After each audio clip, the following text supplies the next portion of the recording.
Shalom, salam sejahtera untuk kita semua. Bacaan renungan pagi kita pada hari ini, Sabtu 29 Agustus 2020 berjudul Masa Depan yang Penuh Badai. Sebelum kita lanjut, mari berdoa. Bapa di sorga, kami datang kepadamu saat ini, memohon tuntunan Roh Kudus-Mu kiranya menjadi bagian kami. Firman yang kami akan baca dan renungkan kiranya boleh menjadi berkat dalam kehidupan kami. Berfirmanlah ya Allah, kami siap mendengar. Dalam nama Yesus kami sudah berdoa. Amin. Ayat tema kita pada hari ini diambil dalam kitab Wahyu, pasalnya yang ke-13, ayatnya yang ke-12. Firman Tuhan berkata, "Dan seluruh kuasa binatang yang pertama itu dijalankannya di depan matanya.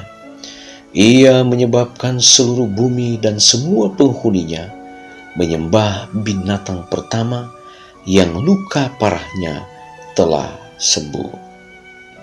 Saudara-saudaraku yang kekasih, khayal Sakaria mengenai Yosua dan malaikat itu diterapkan dengan lebih tegas kepada pengalaman umat Allah pada penutupan hari pendamaian yang besar.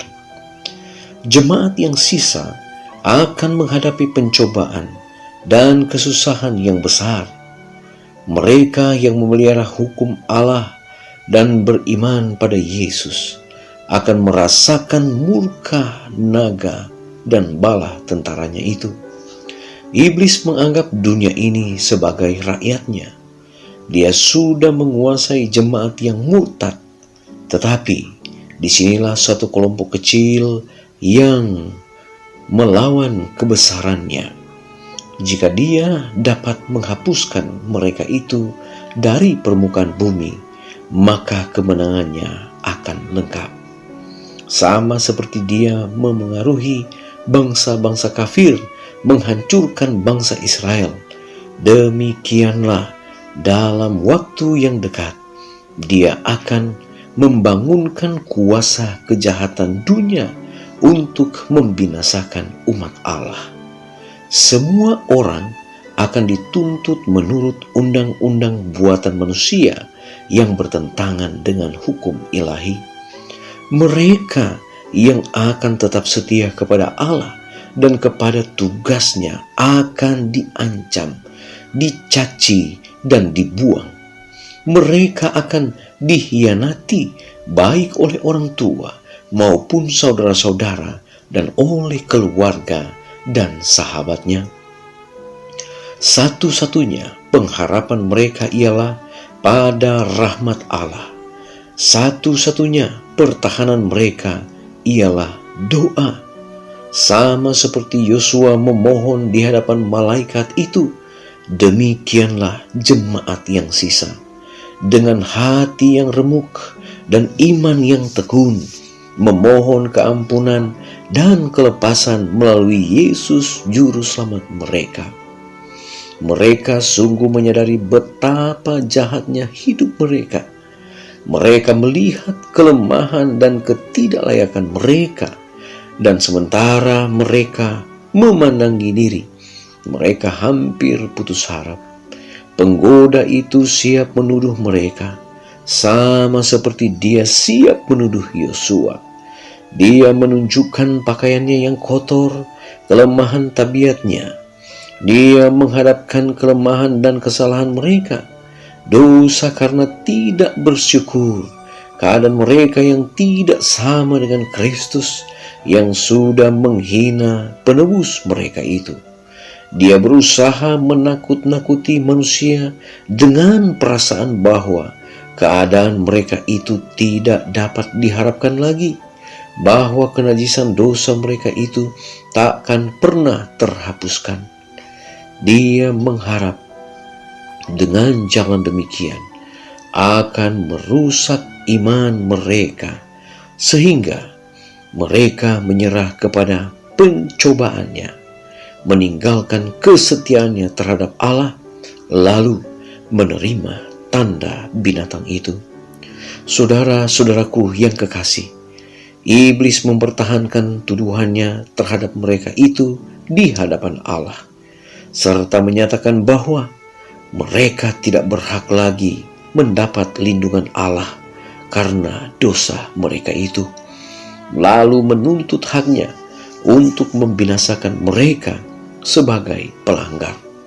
Dia mengatakan bahwa sama seperti dia dibuang dari sorga, maka mereka itu patutlah tidak beroleh kemurahan Allah. Apakah mereka ini? Katanya, orang-orang yang akan mengambil tempat saya di sorga dan juga tempat malaikat yang menggabungkan diri dengan saya. Diambil di dalam buku Testimonies for the Church, jilid 5, halaman 472-473. Mari berdoa.